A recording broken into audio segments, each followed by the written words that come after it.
Hello, welcome to another Dragonflight Elemental Shaman video. My name is Barack Shaman. Today we're going to be doing a well-requested, or I guess numerously requested, video about the IcyHot guide, or the IcyHot build, a guide for Mythic Plus on the build, the talent setup, stats, or stat priority, right?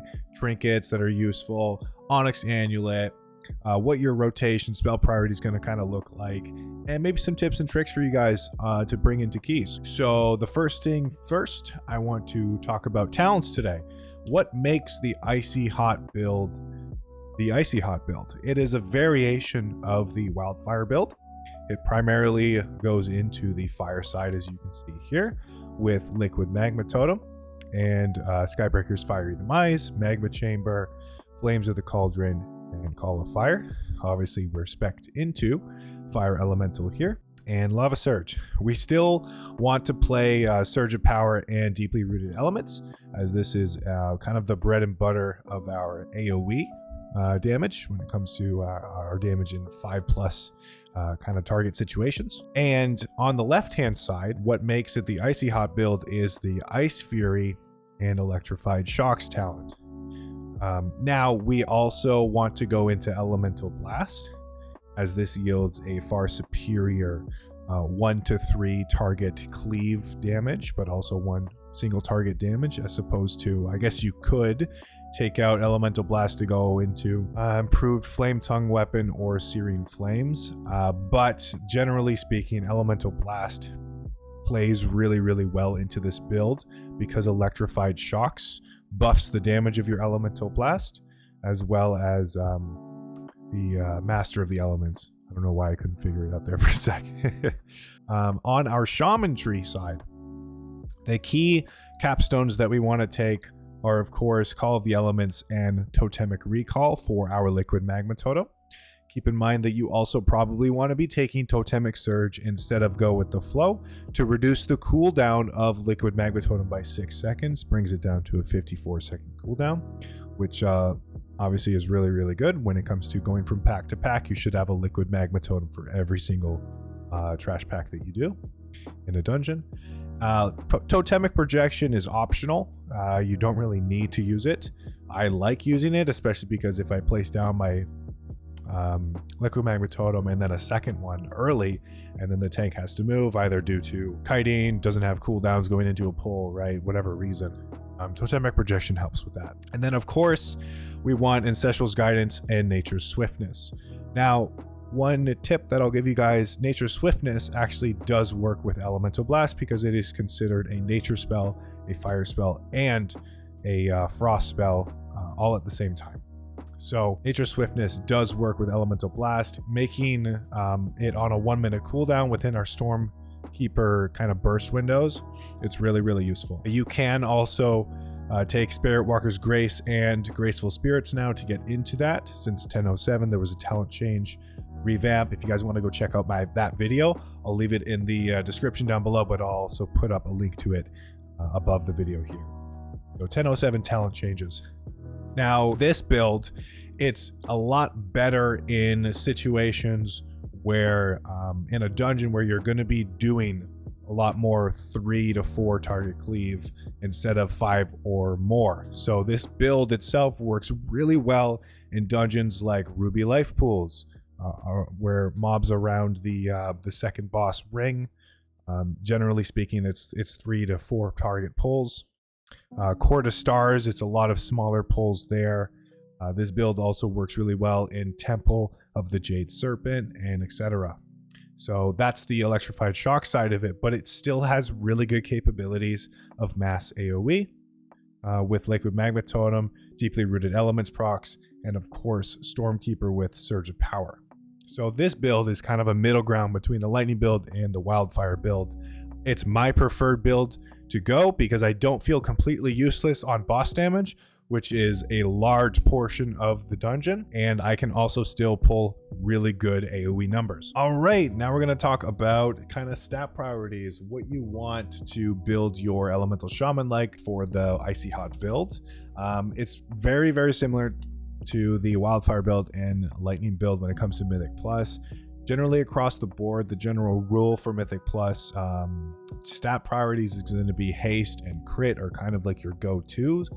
And then versatility actually starts to become more valuable at around like the plus 23 or more or higher difficulty level in keys, because as elemental shamans we are a squishier class. We have limited defensive, so the versatility helps with our survivability on that point. Generally speaking, haste is going to be your number one priority.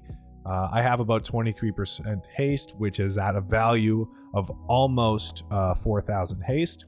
And I have 23% crit, which is 3151 critical strike rating. So haste over crit, you kind of want to be around 24 or more % haste just for comfortable casting speeds. And we'll talk about Onyx Annulet in a little bit, but obviously running this, you would lose a little bit of stats. So I was at about 25% haste going into the Onyx Annulet, but since I run it now, it's good for elemental. I don't have that anymore. So I'll kind of give you guys a lowdown of my gear. I have the helmet from Court of Stars, obviously elemental lariat with crit versatility, mythic shoulder, tier piece, crit haste cloak, mythic chest, the sharp eye bracers, right, portal ripper's staff, whispering incarnate icon, rage feather, thunderous downburst ring, and then I'm actually going to probably be switching my Venom Steep Stompers. I get this because I want the haste proc from it, which is really useful for elemental, but I'll probably be swapping this out for haste crit boots and then move over to battle res bracers very shortly. And then of course I have tier legs, the belt from, I think it's from Halls of Valor, and then the tier gloves, of course. So all of this nets me around 510 mastery, 3,717 or 3,917 haste, 3,151 crit, and my versatility is at 3,094. Now I have a lot higher versatility because I'm doing higher keys. Like I mentioned, versatility becomes more valuable the higher level keys that you have that you do, just because of the amount of damage scaling that you're going to be taking. And a side note to that, when we're looking at our defensive talents, Spirit Wolf, I probably should have mentioned this if I didn't already in the talent section, but Spirit Wolf becomes a mandatory talent in very high keys, like 24s or above for the Elemental Shaman, because there are moments where you just need to sit in Ghost Wolf for 4 seconds to ramp up this damage reduction. Otherwise, you will die. So, of course, we want to run our Spirit Wolves, Astral Bulwark, Astral Shift, Earth Elemental for the health, as well as defense, astral defense, elemental warding, right? Stuff like that. And Nature's Guardian, now that we have the talents all moved around. Again, want to check out what my thoughts are for the talent changes. 1007 video is in the description down below. But for stats, yes. Haste over crit, then versatility. Unless you're in much higher keys, I think then versatility starts to become more important than critical strike, but haste is your number one go-to. Now, the Onyx Annulet. I've talked about this in another video. I'll put the link to my thoughts on this for both elemental and enhancement. There'll be a little tag over there that you can press on to go and watch that video. But the TLDR right now is that the Onyx Annulet is good for Elemental Shaman, not so good for enhancement unless it's Tyrannical weak and you kind of need the single target from it. But the stones that you want to use for your Elemental Shaman with the IcyHot build is going to be the Desirous Bloodstone and Prophetic Twilight Stone combination, because they essentially do a really good positive feedback loop. And then Storm Infused Stone, because we do have high crit. We're going to be critting quite often. And Storm Infused Stone is going to be a quite large amount of our overall damage in keys. I also recommend, if you're going to be running the Onyx Annulet in higher Mythic Plus, like 23 or above, do not replace a versatility ring. I'll tell you why. If I replace a versatility ring with Onyx Annulet, let's say I'm running, well, this was the ring that I was running before, the Unstable Arcane loop. So if I run that, I go back to 25% crit, 25% haste, but my versatility goes down to 11%. Now, the Onyx Annulet itself, over the course of the entire key for Elemental Shaman, is going to be around 5 to 6%. Okay. The amount of damage that you're losing from possibly getting out of a high versatility ring in order to run this. Like, let's say you have the rare Aranog ring from the raid, right? That is a very high versatility ring. Or you have the Thunderous Downburst ring. You're losing way more damage by replacing it with Onyx Annulet than you need to. It's better to run the high verse ring and the Onyx Annulet, get rid of the crit haste ring that you may be running as a secondary option.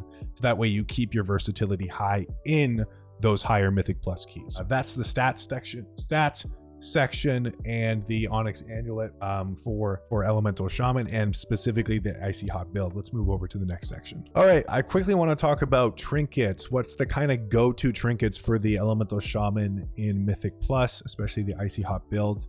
Ideally, you want to be running the Whispering Incarnate icon and the Furious Rage Feather. Furious Rage Feather overall is probably going to be doing somewhere around 4.5% of your overall damage.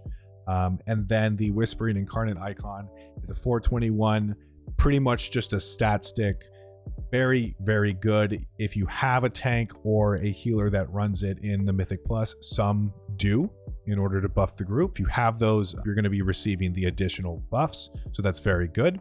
If you cannot get the Whispering Incarnate icon trinket, whether you're not a raider or you're unlucky, I've known people that haven't gotten it the entire season yet. What you can focus on instead is getting things like the Infernal Writ trinket from Court of Stars. This one right here, the Infernal Writ. Infernal Right. Same thing, right? This is a good alternative. Gives you base intellect plus critical strike, which is a fantastic stacking buff that you can get. If you can get this at 415, fantastic. Otherwise, you can also look at getting the Eye of Skovald, which is another really good option for Elemental Shaman. You also may want to look at something like the How to Train Your Dragon trinket, the Ruby Whelp Shell, to have it buff you with haste. That's a really good option as well. So train the Ruby Shell. There's a guide on Wowhead on how to train that Ruby Shell or that Whelpling to give you the haste buff. So I recommend looking into that as well. Or the Voidmender's Shadow Gem, which is something that a lot of people have been asking about. Basically, it's a 1.5 minute cooldown for this trinket. Gives you a bunch of critical strike. The only problem that I have with this is that its cooldown doesn't line up with our Stormkeeper window, which is a bit unfortunate. There's going to be some moments in dungeons where it is going to be up at the same time because you chose to save your Stormkeeper for the next pull or whatever reason. But if it was on a minute cooldown, a little bit less critical strike that you got from it, I would highly recommend using this trinket. But because of its kind of off balance with our cooldowns, I don't recommend using this one over something like the Ruby Shell or the Infernal Writ. Of course, you want to get the Rage Feather from Nokud. Definitely try and get your hands on this trinket. It's one of our best ones for sustained damage. But let's move on over to the spell priority and what that kind of looks like in your rotation. All right, now let's talk about your 1 to 2 target spell priority first, and then we'll get into some more information. 1 to 2 targets, it's pretty similar. So we're just going to kind of lump it into one section. First priority, of course, is to keep your Fire Elemental on cooldown if it's available, and there's no real reason to hold it. Like, you're at the end of a boss fight or end of a 1 to 2 target pull, and you kind of want to save it for the next pull or whatever the reason would be for that. Use it on cooldown, essentially, if not. And then, of course, we want to have our Flame Shocks on the targets, and then refreshing them if there's 6 or less seconds left on its duration. Then Liquid Magma Totem comes priority if it's available and there's no additional targets coming in short notice, whether it's on a boss fight and the boss kind of spawns mobs or whatever reason. Then you want to make sure that your Stormkeeper is on cooldown if you have at least 75 Maelstrom and you did not take the Swelling Maelstrom talent, or an active Surge of Power buff is available. So this will enable you to be able to buff your lightning bolts with both Stormkeeper and Surge of Power. So after that, then we lead into obviously the lightning bolt with the Stormkeeper buff. And if Surge of Power is active on your character, you've used your Elemental Blast or you've used Earthquake for some reason just to proc it, which you don't do on single target. Then you would use the lightning bolt there. Make sure, of course, your primordial wave is kept on cooldown if it's available, and there's no additional targets coming in to make it useful in that situation. And then, of course, normal lightning bolt with surge of power buff active. That's going to take priority after that. Your elemental blast, as long as Master of the Elements is active, so you've used a lava burst, then elemental blast, and you have enough maelstrom, elemental blast becomes priority. Obviously, we don't want to be overcapping our maelstrom there, so we want to use it. Then lava burst if lava surge is active. Lava burst if deeply rooted elements kind of procced there, so you're in ascendance. And then after that, your frost shock with the ice fury buff is going to take priority, and you actually need to put electrified shocks on the target if it's not there already. And of course, Ice Fury cast is priority, then Lava Burst, and then Lightning Bolt or Chain Lightning if it's 2 targets, Chain Lightning. Then you want to kind of, if you're moving, consider refreshing your Flame Shock or just dumping your Frost Shocks with Electrified Shocks, or regular Frost Shocks if you don't have the Ice Fury. Moving on to what I want to kind of talk about briefly is the dance of Electrified Shocks and Surge of Power. I like to call it a dance because it is actually kind of like a set rotation, which we really haven't had for a while just because of the nature of procs and spell priorities, right? The game's changed away from an actual like spell queue rotation. But with the Electrified Shocks burst window with Surge of Power, that kind of changes. So I want to talk quickly about how you approach the burst window and what spells you use in succession in order to get the most out of the personal buffs and the electrified debuff on the target that you're attacking. So this is the same with and without Stormkeeper, but we'll talk about Stormkeeper here. So within the Electrified Shocks burst window, you want to start the burst window. We start it at least 50 Maelstrom, okay, when using either Stormkeeper or not. Then you're going to cast Ice Fury, which will put you at about 75 Maelstrom if it doesn't overload.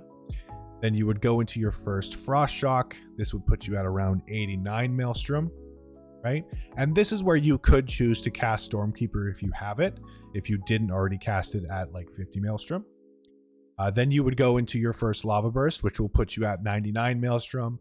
Of course, hopefully we didn't overload and overcap Maelstrom here, but you still want to start at that 50 Maelstrom point. Then we would use our first Elemental Blast. Now this Elemental Blast is going to be buffed by both Electrified Shocks and Master of the Elements, which is very important to understand. And then you're going to use your first Lightning Bolt. If it's empowered by Stormkeeper, you're going to get roughly 3 overloads from it. So this will be a really good thing. It'll put you at around 40 to 42 Maelstrom, depending on how many overloads you got. So then you're going to use your second Lava Burst, which is going to put you at about 50 to 52 Maelstrom. From here, you're going to use your second Frost Shock. And if you're not within your Stormkeeper window, meaning you didn't cast it at the beginning of this burst window, then you would at this point start to use 1 or 2 casts of Lightning Bolts to build Maelstrom before your second Elemental Blast. But if you are within your Stormkeeper window, obviously you don't want to use your Lightning Bolt yet. So after this Frost Shock, you're going to be at about 64 to 66 Maelstrom. Then depending on if you have a Lava Surge proc or if Lava Burst is still on cooldown, you can either cast a Lava Burst or cast an additional Frost Shock to build enough Maelstrom and buy time for your Lava Burst to come off cooldown. So it's an either or situation. Then after that is over, you obviously want to have your Master of the Elements buff from the most recent Lava Burst before you cast your second Elemental Blast. Okay. Then from the Elemental Blast, you're going to cast your Lightning Bolt. Okay. This Stormkeeper empowered Lightning Bolt is going to have both the Surge of Power buff from Elemental Blast and the Electrified Shocks debuff buff on the target. So this rotation, you could get 3 kind of fully empowered Elemental Blast and Lightning Bolt Surge of Power combos for every Ice Fury cast on cooldown. So Ice Fury is about a 40-second cooldown, right? And within its cooldown, every time you use it, as long as you're using it at the right amount of Maelstrom, you're going to be able to get 3 of these combos out to get maximum damage from it. Also, a side note, if Deeply Rooted Elements procs, which it can from either the first or the second lava burst that you cast, during your Stormkeeper empowered burst windows, like the whole Electrified, Shock, Surge of Power, and Stormkeeper window, you should finish the combo before you go to lava bursts, okay? Because your Lightning Bolt Stormkeeper with Surge of Power buff takes priority over Deeply Rooted Elements lava bursts, as we talked about in the spell priority queue. So if that happens during your burst window, make sure that you finish the combo. So of course you're going to use Elemental Blast into a Lightning Bolt. Then you just go ahead and spam those lava bursts with the remaining duration of Deeply Rooted Elements. So that's completely fine. Keep that in mind because it is quite important.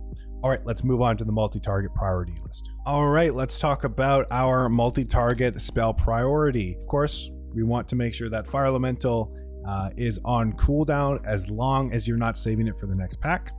Stormkeeper also on cooldown if you have no reason to save it for the next pack or save it for a burst window that you need within that pack. While Fire Elemental is out, we want to make sure that we are casting Flame Shock on targets not afflicted by it if you have less than 6 total Flame Shocks out or active on targets, because we can only have a maximum of 6. Liquid Magma Totem comes into priority here and helps us with those 6 Flame Shocks out. So we want to make sure that Liquid Magma Totem is used to make sure that we can cast Primordial Wave and Flame Shock is on as many targets as possible. That way you get as many Lava Bursts from your Primordial Wave. So Lava Burst with the Lava Surge proc, and if Master of the Elements is not active, while Earthquake is going to be your next cast.